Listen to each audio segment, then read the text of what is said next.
नमस्कार.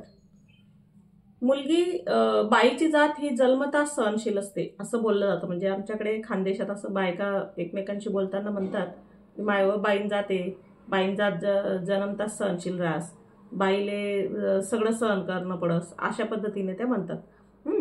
तर लक्षात घ्या, बाई सहन करते हे खरंय. म्हणजे ती सहन करते, अगदी मृत्यूच्या सीमेपर्यंत सहन करते. काही काही वेळेला काही काही स्त्रिया या मृत्यूच्या सीमेपर्यंत सहन करतात, काही काही स्वतःला संपून टाकण्यापुरता सहन करतात आणि काही काही समोरचा संपून टाकेपर्यंत सहन करतात. तर त्या अमर्याद सहन करतात हे मात्र खरंय.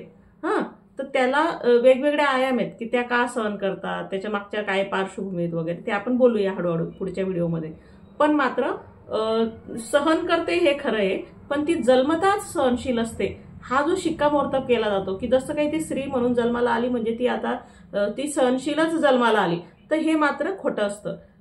हे चुकीचं आहे. खोटं म्हणण्यापेक्षा आपण काय म्हणू की ते चुकीचं आहे. बाई जन्मतः सहनशील नसते, ती हळूहळू सहनशील तिला कुटुंबामध्ये आपण घडवत जातो, बनवत जातो. स्त्रीला आपण घडवत जातो, म्हणजे जशी ती जन्माला येते तसं आपण तिला कुटुंबामध्ये घडवत जातो. तिच्यामध्ये एक एक गोष्टी आपण तिच्यामध्ये टाकत जातो. तिला स्त्री असण्याची जाणीव करून देतो. आपल्या डोक्यामधल्या ज्या लिंग आधारित कल्पना आहेत त्या तिला आई आणि वडील किंवा कुटुंबाकडून शिकवल्या जातात.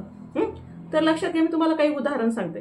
जर बाळ जन्मतः सहनशील राहिलं असतं तर जेव्हा भूक लागते बाळाला तेव्हा मुलगा म्हणजे काय म्हणतो आपण त्याला, मुलगी असलेलं बाळ आणि मुलगा असलेलं बाळ हे दोघंही सारखं रडतात. ज्या वेळेला त्यांना भूक लागते त्यावेळेला आईने दूध पाजावं याच्यासाठी दोघंही सारखेच रडतात, सारखीच आरडाओरड करतात. जर मग ती मुलगी ही जन्मताच नैसर्गिकरित्या सहनशील राहिली असती तर तिने दुधासाठी ती रडली नसती किंवा भूक लागली म्हणून ती रडली नसती. तिने सहज असा विचार केला असता ना की आपली आई आता थकलीये, झोपलीये, किंवा आपली आई आता कामात आहे, आपली आई आता आपण रडलो तर आजी रागवेल किंवा आजोबा रागवतील, किंवा आता ती वडिलांचा डबा बनवते, टिफिन बनवते, आता आपण रडायला नको, असं बाळ विचार करत नाही.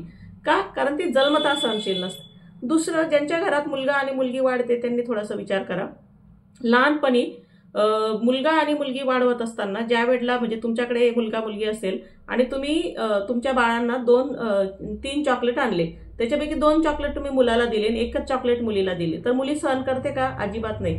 तर ती त्या एका चॉकलेटसाठी म्हणजे एकही चॉकलेट तिच्या वाट्याचं त्याच्याकडे जास्त जाऊ देत नाही. प्रचंड आकांत तांडव करते, आदळ आपट करते, पाय आपटते, आरडाओरड करते, प्रचंड रडते, म्हणजे खूप मोठ्या आवाजात ती रडत असते. खूप मोठ्या आवाजात, म्हणजे ती काय असं हळूहळू पण नाही रडत, खूप मोठ्या आवाजात तिला पटेल त्या पद्धतीने ती तांडव करते. म्हणजे याचा अर्थ काय की लहानपणी, लक्षात घ्या, लहानपणी एक चॉकलेटही भावाला जास्त न जाऊ देणारी आणि अगदी स्वतःच्या हिस्सा बरोबरीचा निम्मे हिस्सा पाडणारी मुलगी ही अचानक मोठ्या झाल्यावर प्रॉपर्टीतला हिस्सा कसा सोडून देते? बरोबर प्रश्न आहे की नाही? त्याच्यामुळे अचानक ती प्रॉपर्टीतला हिस्सा भावासाठी सोडून देते. एकही चॉकलेट इकडे तिकडे होऊ देत नाही लहानपणी. सगळं तिला बरोबरीने पाहिजे असतं, कपडे बरोबरीने, उलट जास्त एक वेळेला मागेल पण कमी मागणार नाही. तर हे सगळं तिला बरोबरीने पाहिजे असतं आणि अचानक ती प्रॉपर्टीवरचा सगळा हिस्सा सोडून देते मोठं झाल्यानंतर. तर लक्षात घ्या, तिला जन्माला आल्यापासून मुलगी आहे याची जाणीव करून देत.